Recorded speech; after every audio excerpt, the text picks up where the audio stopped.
Friends, Romans, countrymen, lend me your ear. I come to... Just joking. This actually is not a speech about Caesar, but it's actually about me. So, first of all, I'd like to thank you personally for coming out and giving me a chance to describe myself. And if you would, just raise your hand, get on the keyboard there, and leave me a quick little message, introduce yourself, and let me know how you like the video.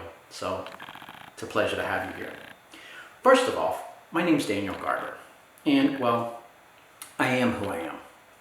I know that doesn't explain a lot, so let me try to go into some categories that may help. I know a lot of you out there in the world can relate to someone, the way they feel, by musicality. Music, your favorite song, you guys click, and then you understand someone's personality. Well, for me, I can't remember lyrics to save my life, so song titles and that, everything, it's a memory thing. So it doesn't work for me. But characters do. I'm kind of animated, so I kind of picked out 3 movie titles and the characters that kind of best describe me. So if you would. Number 1, I had to think about my beginnings of life. Short circuit. Not the intelligent individuals or the good-looking people in the movie or anybody who created anything. I'm that square box of junk, that worthless piece of metal that contradicted everything, that had 1,001 questions, that just went around and was just an absolute mess and more trouble than it was worth to watch out for. That was me, honestly. And I thought I knew the best way to do something because I had already figured it out in my head and it just made sense. And I practically broke everything. I set the kitchen on fire. Literally, the kitchen wall was completely on fire.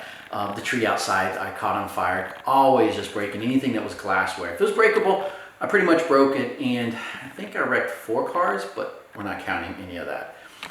Through my childhood, I was just an absolute mess. And honestly, I kind of was just running around between the separate families that I had and the multiple parents and growing up and siblings. There was 10 of us. I was just running around and going, 5 is alive, 5 is alive, because I just wanted to be remembered. I got lost in the sauce. Coming into adolescence, I was still just pretty much of a mess. And I think to best describe myself as a helpless romantic teenager was, you can't buy me love. Because not that I had thousands of dollars, I was actually kind of poor and lacked a lot. But I was a helpless romantic that just wanted passionately to be noticed and be popular because I was a band geek, I had crooked teeth, still got the glasses, and I just was out of place and disorientated all the time. But like the Jedi, I learned the ways of finding where I fit in. And so when somebody was hungry, and I'd give the girls free pizza. I worked at Little Caesar, so that was a benefit. And then if somebody wanted something, they didn't have enough money, I bought it. Kind of, you can't buy me love. And doing people's homework or whatever I could to try to befriend the hot girl so that maybe through the popularity I would end up becoming somebody better than I thought I already was.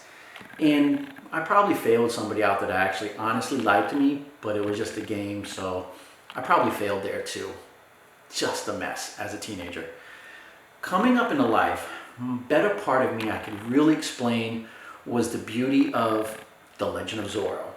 Not because I'm a good-looking Antonio Banderas, but because I had that same struggle that they had in the beginning of the movie with a reckless gentleman just out there doing their things, and a tragedy in life caused them to refocus and with a vengeance wanted to get back and do something with themselves for a purpose. Well, destiny had it, and destiny took care of me. Luckily for me, family took me in, and they loved me, they cared for me, and they taught me a little bit of virtue and spirituality, as well as a culture. So, the best part of the movie is the salsa tango dancing, the tango dance, if you would. And that is because through that, my life, I've learned Spanish, I've learned cooking, and I've learned to be a better human. I spent years learning salsa here locally and teaching others how to dance salsa. Because of dancing, I will never be the same the rest of my life. And that right there changed. The culture inside of Zorro, the Legend of Zorro, the culture that he learned and the skills that he had stayed with him. He became a true gentleman, and he became debonair. And he still accomplished his tasks as a human. But for me, those opportunities, being taught a little bit of spirituality, being taught a little bit of virtue, and being taught how to dance, has completely changed me. And I, in turn, change others constantly, because people have come out their comfort zone and allowed me to instruct them how to dance for culture, how to dance for life, and how to dance for passion. They now are somebody new, and the cycle keeps going. So, in return, I just thank life and destiny for the way it has brought me through my 3 characters. And just like that piece of junk, people wanted to disregard it from short circuit and throw it away because they thought it needed to be rewired. But in reality, it was electrified with passion. That is me. I am Daniel. I am alive. Cut. Period. And